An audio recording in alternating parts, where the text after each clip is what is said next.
Police in Henrico and Petersburg investigating social media threats targeting schools. It caused Petersburg High School to cancel classes today, and there is extra security at Varina High.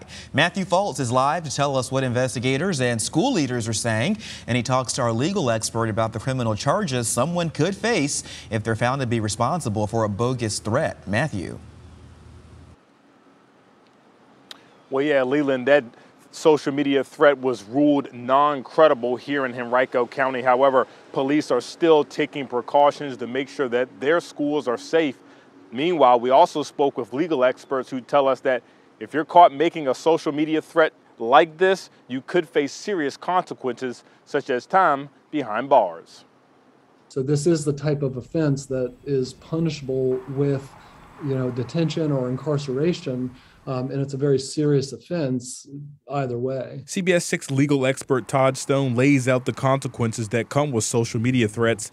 This comes as Henrico police investigate a report of a social media threat made Thursday night aimed at Varina High School. Police say after investigating, the threat turned out to be non-credible. However, extra student resource officers are at the school Friday as precautions. And a lot of times it's not a legitimate or credible threat. So, but the charge still remains, and somebody's facing a very serious charge now because of the threat being put out there. Meanwhile, in Petersburg, classes at the high school have been canceled for in-person learning due to a social media threat that was seen by school leaders and reported to police. Officers in Petersburg say they tracked down the student responsible for the post, and they're now facing criminal charges. If it's someone under the age of 18, it's often charged as a misdemeanor, which is still, the person be subject to potentially detention time and other ramifications. If an adult is charged with a Class 1 misdemeanor, they can get up to 12 months in jail. Stone says the challenge now will be for the General Assembly to look at new ways to create laws surrounding social media threats.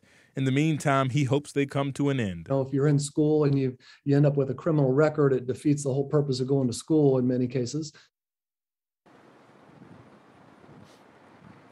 Now, as I mentioned earlier, Petersburg High School is closed for in-person classes today. However, students are learning virtually. Meanwhile, both Petersburg and Henrico school leaders and police are encouraging parents at home to talk to your children at some point today about the consequences that can come with making social media threats towards schools.